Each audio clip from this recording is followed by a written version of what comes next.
welcome our President of Crescent Educational and Welfare Society, Brother Abdul Wahab sir.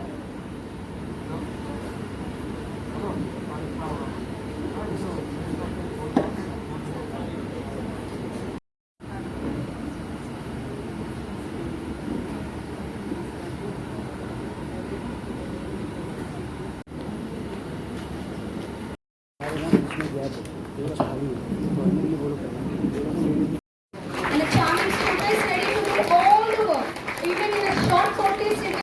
My hard work that today I got this percentage and I am standing here at this position. But indeed, without the school's support, it would have been really impossible. I'm glad that our school made all the necessary arrangements for us to provide the best quality education. And I also thank my teachers and HMs that they arranged group studies for us. It really helped the students a lot to get 100% result in our SSC board exams. Thank you. अच्छे से होता है क्योंकि हमारा दिमाग ज़्यादा चलता है। इंफ्रास्ट्रक्चर हम लोग को अभी तक दे नहीं पाए, फिर भी ये बच्चे लोग जो है हम पर ले आ रहे थे। मतलब क्या है, एक ही एम में हम लोग जो है आगे बढ़ना है। एक बात याद रखो, हिंदुस्तान के अंदर आज के माहौल पर हमारे बच्चे, हमारी जो प्रॉपर्टी है एजुकेशन ही है। हमारी प्रॉपर्टी क्या है? एजुकेशन है। मैं कहूँगा कि मेरी हिंदी इतनी अच्छी नहीं है, फिर भी मैं बोलने की कोशिश करूँगा। आज क्रिसेंट हाई स्कूल में ये बहुत अच्छा पेरेंट टीचर इंटरेक्शन आपने जो किया है, आयोजन किया है, उसके लिए मैं आभारी हूँ। प्रयत्न कर रहे हैं। दूसरी एक बात कहूँगा कि हमें बच्चों के प्रति जागरूक रहना है, लेकिन उसे ये दिखाना नहीं कि हम उसके वॉचमैन बन गए थे। बच्चों का और पेरेंट्स का जो झगड़ा होता है ना, इन्हीं चीजों पे होता है। क्योंकि वो कहता है कि तुम मुझे बार बार टोक रही हो, ये भी नहीं करना है। आप मुझे बार बार डांट रहे हो, ये भी नहीं करना है। तो आप बोलोगे तो फिर कैसे करेंगे? यही तो स्किल है। पुराने जैसे नहीं रहा। पेरेंट बनना बहुत मुश्किल की बात है, क्योंकि आपको बच्चों को देखना है, लेकिन उसे समझ में नहीं आना चाहिए। उसकी गलतियों को उसको ध्यान देना है, लेकिन उसको समझ में नहीं आना चाहिए। इसलिए एक छोटी सी कहानी आपको बताता हूँ। एक बच्चा था, पिकनिक जाना चाहता था। तो मैडम ने बोला 500 रुपये लेके आओ। वो गया घर पे और बोला माँ मुझे 500 रुपया चाहिए। माँ ने बोला पैसे नहीं है तो कुछ काम कर ले, थोड़ा हाथ बटा ले, देखते पिताजी से बात करेंगे। तो उसने एक बिल बना दिया और माँ को दे दिया। बोले सुबह दूध लाने गया, उसके 5 रुपए, आटा पीस के लाया, उसके 10 रुपए। घर में जितनी भी मदद थी उसने एक बहुत बढ़िया 500 रुपए का बिल बना के माँ को दे दिया। बोले माँ मैंने इतना काम किया, अभी 500 रुपया दो। माँ ने बोला ठीक है, कल सुबह ले जाना। कल सुबह उठ गया तो जो एनवलप था उसमें 500 रुपया था। तो उसने देखा कि उसने 500 रुपया, खुश हो गया। लेकिन एनवलप के साथ और एक चिट्ठी थी, वो भी उसने निकाली। उसने लिखा था माँ का बिल। 9 महीने पेट में रखा, 0। तुम्हें चलना लिखना सिखाया, तुम्हारा सब किया, सब 0, सब 0। जब तुम बीमार थे, रात रात पर जाकर तुम पे पट्टियां की। जब तुम्हें लगा डॉक्टर के पास ले गए, और ये सब का टोटल मिला के 0 हो गया। बच्चा स्कूल से वापस आया और माँ ने बोला हाँ पिकनिक की फीस भर दी क्या? तो माँ ने खुद पैसे, माँ के पास उसने खुद से पैसे वापस दिए। बोला माँ मुझे पिकनिक नहीं जाना चाहिए। ये कहानी ये बताती है कि माँ ने उससे तो कुछ बोला नहीं, लेकिन उसमें तो इससे नुकसान ये हो गया। अभी जो सर्वे आ रहे हैं, जैसे NAS नेशनल असेसमेंट सर्वे जो पूरे देश का आ गया, फिर महाराष्ट्र का स्लेस आ गया, स्टेट लर्निंग असेसमेंट सर्वे, और इसमें ये पता चल गया कि हमारे बच्चे भाषा में, गणित में बहुत पीछे रह गए।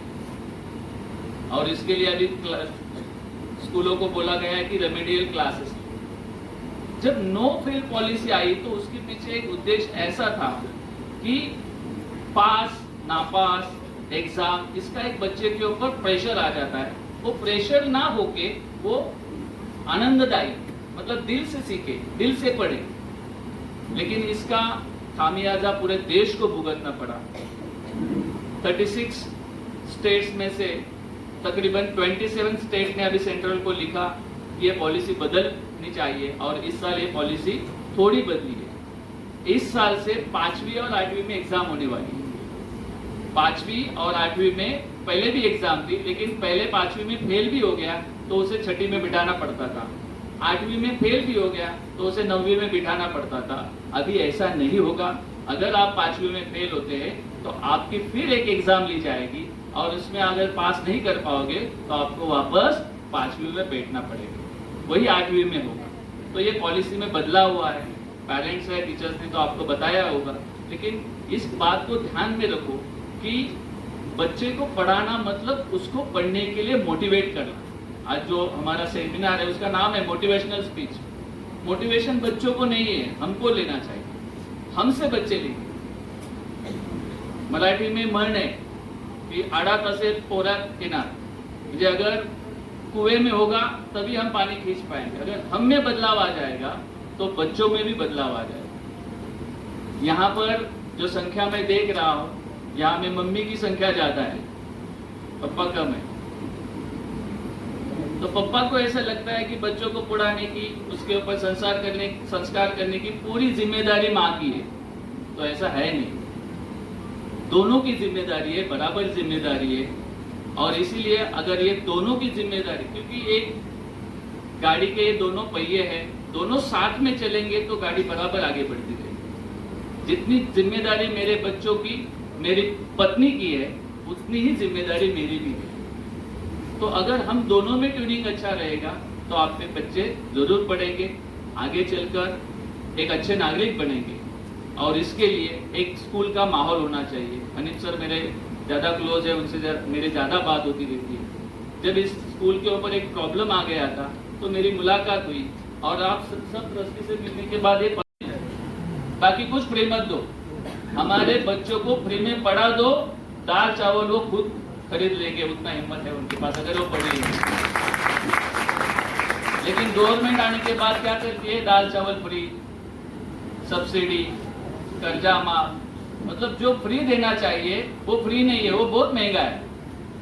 किसी भी डॉक्टर के पास जाइए, 200 रुपया उसकी फीस रहेगी कि 2000 की गोलियां दे देगा, 4000 की टेस्ट दे देगा।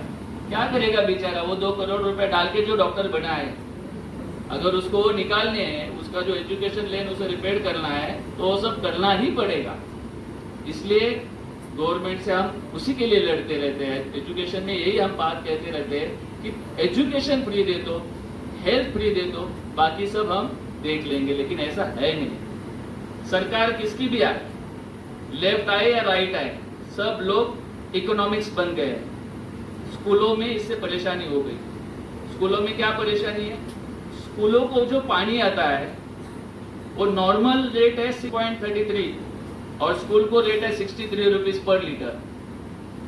स्कूलों को जो लाइट बिल आता है वो कमर्शियल है। स्कूलों को जो प्रॉपर्टी टैक्स आता है वो कमर्शियल है। अगर इतना सब पैसा कमर्शियली स्कूलों से लेना है तो स्कूलों को फीस बढ़ानी ही पड़ेगी, स्कूलों को फीस लेनी ही पड़ेगी। और आजू बाजू के एरिया में ऐसे कुछ लोग हैं जो स्कूलों को टारगेट करके, आरटीआई एक्टिविस्ट अभी बहुत लोग आ गए, उनको ऐसा लगता है कि स्कूल में बहुत पैसा है और इसलिए स्कूलों को तकलीफ दी जाती है। मैं आप सभी पेरेंट्स से दरखास्त करूंगा, जब कभी ऐसे लोग स्कूलों की तरफ देखते हैं तो मैनेजमेंट से पहले उनके आगे आपको खड़ा रहना चाहिए, क्योंकि ये स्कूल बचेगी तो आपके बच्चों की शिक्षा बचेगी। हमारे परिवार में जो बात है वो हम बैठ के तय कर लेंगे, लेकिन बाहर को कोई व्यक्ति अगर स्कूल की तरफ। Assistant Senior Inspector, Trombe Police Station. Welcome sir, welcome for our event. चाहता हूँ कि पिछले दिनों आपके स्कूल में एक हादसा हुआ था, चल रही इस मीटिंग में इनवाइट किया। असल में मैं अपना छोटा सा परिचय देता हूँ। मैं पुलिस सब इंस्पेक्टर काटकर हूँ। मैं चेता कैंप में 3 साल से भी ज़्यादा हुआ काम कर रहा हूँ, वो तो मेरे को पहचानते हैं। और इस जो पेरेंट टीचर्स मीटिंग मैंने भी बहुत अटेंड की है एज ए टीचर बन के, मतलब 3-4 साल मैं भी टीचर था, 10वीं तक बच्चों को मैंने भी पढ़ाया है। इसलिए थोड़ा सा ये फील्ड से मैं थोड़ा बहुत ताल्लुकात रखता हूँ। तो ये जो स्कूल प्रशासन और ये पेरेंट्स जो है, इनमें जो कोऑर्डिनेटेड जो बहुत असर करता है बच्चों की पढ़ाई पे। अगर टीचर पेरेंट्स लोग जो भी स्कूल टीचर है उनसे अपने बच्चे के बारे में जितना हो सके उतना बात करेंगे, उनकी प्रगति के बारे में बात करेंगे, वो क्या कर रहा है क्या नहीं कर रहा है इसके बारे में पूछताछ करते रहेंगे, तो मेरे ख्याल से कोई भी बच्चा गलत रास्ते पे नहीं जाएगा।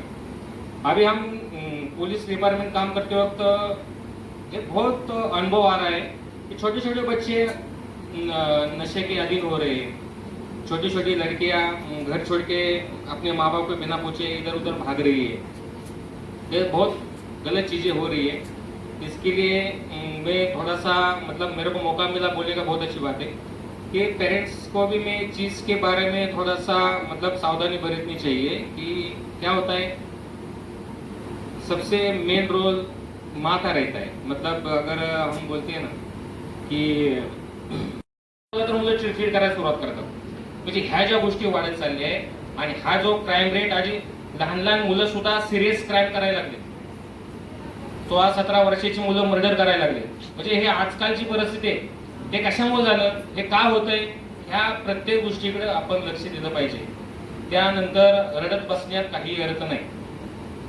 त्यामुळे तुम्ही आपल्या मुलांना जर घडवायचं असेल, आपल्या मुलांना जर चांगलं आयुष्य द्यायचं असेल तर त्यांच्या लहानपणीच आपण त्यांच्यात चांगले संस्कार रुजवले पाहिजेत आणि त्यासाठी तुम्हाला शिक्षकांची मदत घ्यायची।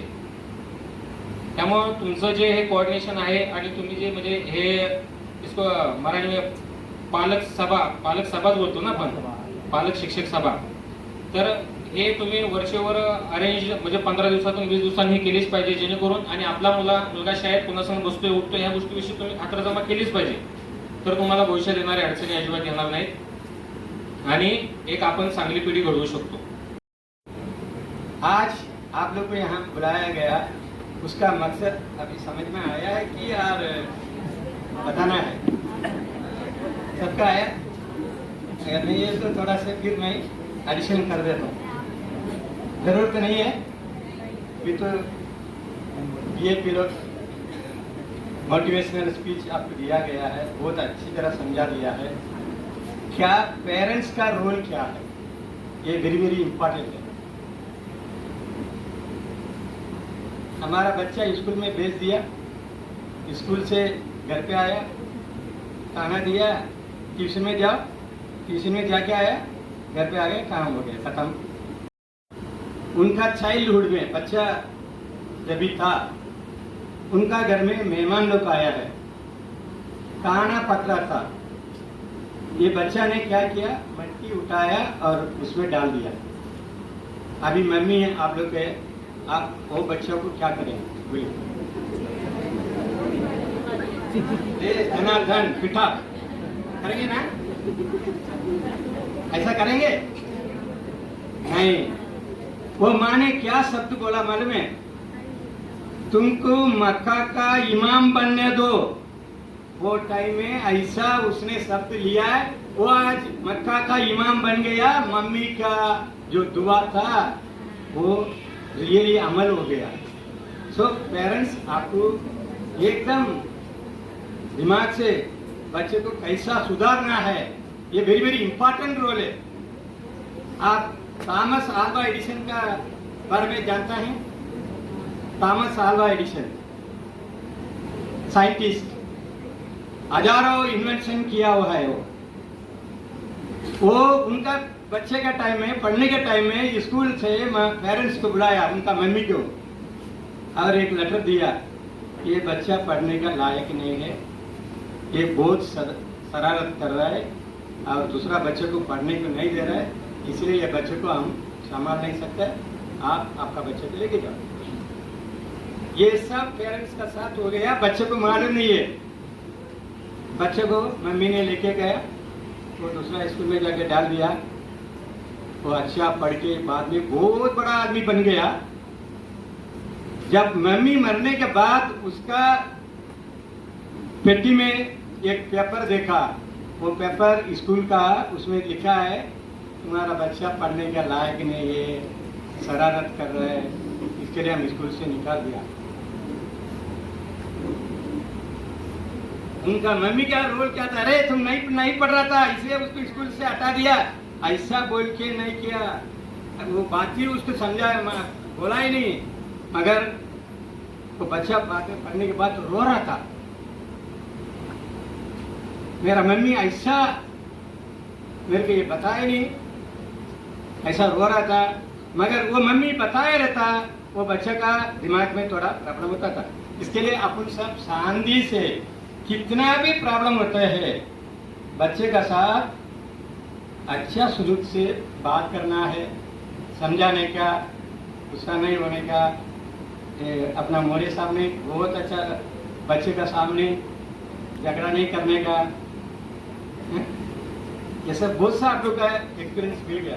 अच्छा, मेन मकसद है एक तो बच्चे को आप लोग ख्याल करना है, बच्चे का कैसा उसको पढ़ाए। ट्यूशन भेज मोस्टली आप लोग अवॉइड करो, ट्यूशन को मत भेजो, घर पे पढ़ाओ और तकलीफ उठाओ, बच्चे का साथ मिलजुल के रहो, उसको अच्छा तरीके से समझा के अच्छा उसको ये दे दो।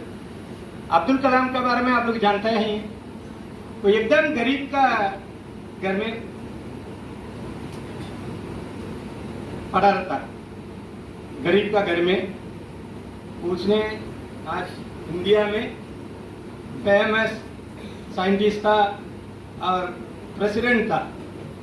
ये सब अपना माँ बाप का रोल रहता है, अपना बच्चा अच्छा पढ़ के बहुत आगे जाने के लिए। आप लोग उसका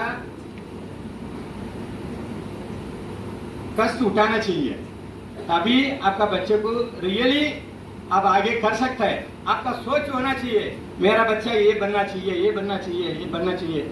आप बोलते रहो, आप दुआ करते रहो। देखो, मम्मी का जो है ना, अल्लाह सुनता है, अल्लाह उसको कबूल करता है। आप लोग ऐसा करेंगे? बच्चे के साथ गुस्सा नहीं करेंगे, We'll try, sir. झूठ बोलना नहीं है बच्चे के सामने, हैं? ये सब अगर करते हैं बहुत अच्छा हो जाएगा। आज हमारा स्कूल में हम लोग बहुत सा तकलीफ से ये स्कूल प्रॉब्लम अगर हम लोग का आता है, तभी आप लोग का साथ होना चाहिए, ये इम्पोर्टेंट है।